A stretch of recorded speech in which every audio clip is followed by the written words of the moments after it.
ఓం నమ శివాయ ఛానల్లోకి స్వాగతం అండి. అందరికీ నమస్కారం అండి. ఈరోజు ఈ వీడియోలో మనం వృషభ రాశి వారి యొక్క జాతకం గురించి తెలుసుకుందాం. ముఖ్యంగా 2026వ సంవత్సరం ఫిబ్రవరి 8వ తేదీ ఆదివారం యొక్క దినఫలాలు ఈ యొక్క వృషభ రాశి వ్యక్తులకు ఏ విధంగా ఉంటాయి. ఈరోజు దినఫలాల ప్రకారం మధ్యాహ్నం 3 తర్వాత జరగబోయేది ఇదే. జాగ్రత్తగా ఉండాల్సిన అంశాలు కూడా మీకు కనిపిస్తున్నాయి. అయితే వృషభ రాశి వారి యొక్క జాతకానికి సంబంధించి అనుకూల ప్రతికూల ఫలితాలు ఏంటి, మధ్యాహ్నం 3 గంటల తర్వాత ఏం జరగబోతుంది, ఈ పూర్తి అంశాలన్నీ కూడా ఈరోజు ఈ వీడియోలో మనం వివరంగా తెలుసుకుందాం. అయితే వీడియోలోకి వెళ్ళే ముందు ఫ్రెండ్స్ మాదొక చిన్న రిక్వెస్ట్ అండి. మీరు కనుక మా ఛానల్ని ఇంతవరకు సబ్స్క్రైబ్ చేసుకోకపోతే వెంటనే సబ్స్క్రైబ్ చేసుకోండి. అలాగే పక్కనే ఉన్న గంట సింబల్ మీద ఆల్ అప్డేట్స్ అన్ని క్లిక్ చేయండి. అప్పుడే మేము అప్లోడ్ చేసే ప్రతి వీడియోకి మీకు నోటిఫికేషన్ అనేది వస్తుంది.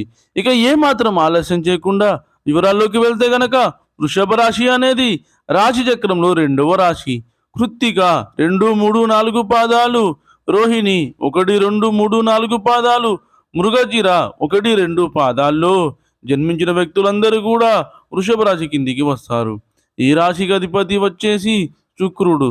ముందుగా వీరి యొక్క వ్యక్తిత్వాన్ని మనం చూస్తే గనక వృషభ రాశి వారు చాలా మంచి మనస్తత్వాన్ని కలిగి ఉంటారు. అలాగే దృఢ సంకల్పంతో కార్యాచరణ శక్తిని కలిగి ఉంటారు.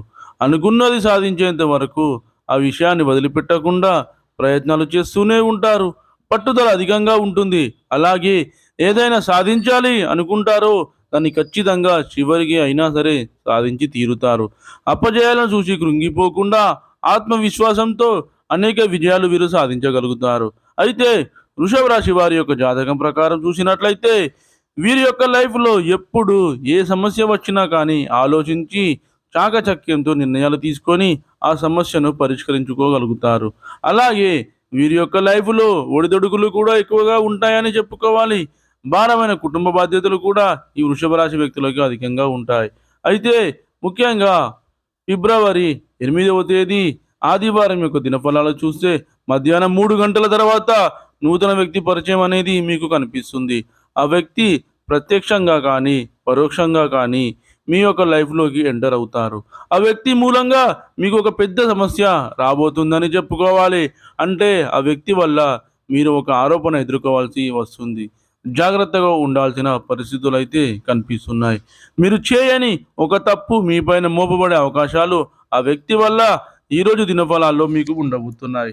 అంటే వారు మీకు ప్రత్యక్షంగా కనిపించవచ్చు, లేదా పరోక్షంగా మీ యొక్క లైఫ్లోకి ఎంటర్ అయ్యి మీపైన ఈ ఆరోపణ మోపబడడానికి వారు కారణం కావచ్చు.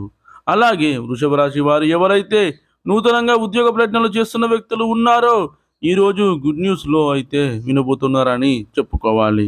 అయినప్పటికీ వృషభ రాశి వారు కొన్ని అంశాల్లో మీరు కాంప్రమైజ్ కావాల్సి ఉంటుంది. అంటే ప్యాకేజ్ విషయంలో కానీ పొజిషన్ విషయంలో కానీ మీరు కాంప్రమైజ్ కావాల్సిన పరిస్థితులు అయితే కనిపిస్తున్నాయి. అలాగే వృషభ రాశి వ్యక్తులు ఎవరైతే ఉద్యోగస్తులు ఉన్నారో మీ యొక్క ఉద్యోగ జీవితంలో మీరు కొన్ని మెలకువలు అయితే నేర్చుకుంటారు.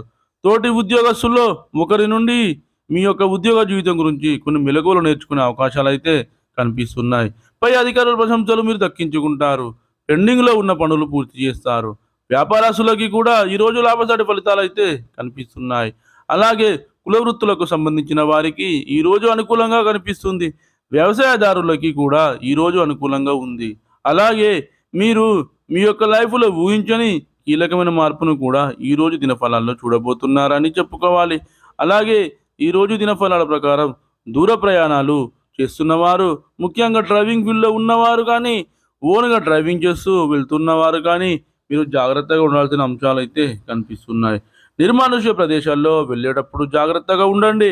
అపరిచిత వ్యక్తుల వల్ల మోసపోవచ్చు. లేదా ఈరోజు దినఫలాల ప్రకారం ఆల్కహాల్ సేవించి డ్రైవింగ్ చేయడం, నిధులలేమితో అలసటతో డ్రైవింగ్ చేయడం మీకు ప్రమాదాలను తెచ్చిపెడుతుంది. కాబట్టి ఈ యొక్క అంశంలో మీరు ఖచ్చితంగా జాగ్రత్తగా ఉండాలి. అదేవిధంగా వృషభ రాశి వారు ప్రతికూలతను అనుకూలంగా మార్చుకోవడానికి శివ ఆరాధన తప్పనిసరిగా చేసుకోవాలి. విష్ణు ఆరాధన కూడా మీకు మేలు చేస్తుంది. అదేవిధంగా మీకు తోచినంతలో అనాథలకు, అభాగ్యులకి, పేదవారికి దాన ధర్మాలు చేయండి. వారికి దుప్పట్లు, గొడుగులు, పాదరక్షకులు దానంగా ఇవ్వండి. ఈ విధంగా చేయడం వలన మీ ఇంట్లో ఉన్న నెగటివ్ ఎనర్జీ అనేది వెళ్ళిపోయి పాజిటివ్ ఎనర్జీ అనేది ఇంట్లోకి ప్రవేశిస్తుంది. అలాగే ఆకలితో ఉన్నవారికి అన్నదానం చేయండి. ఈ విధంగా చేయడం వలన మీ కష్టాలన్నీ తొలగిపోతాయి. చూశారు కదండి ఫ్రెండ్స్ ఈ వీడియో కనుక మీకు నచ్చినట్లయితే లైక్ చేయండి, షేర్ చేయండి. మరిన్ని మంచి మంచి వీడియోల కోసం మన ఛానల్ని ఇప్పుడే సబ్స్క్రైబ్ చేసుకోండి.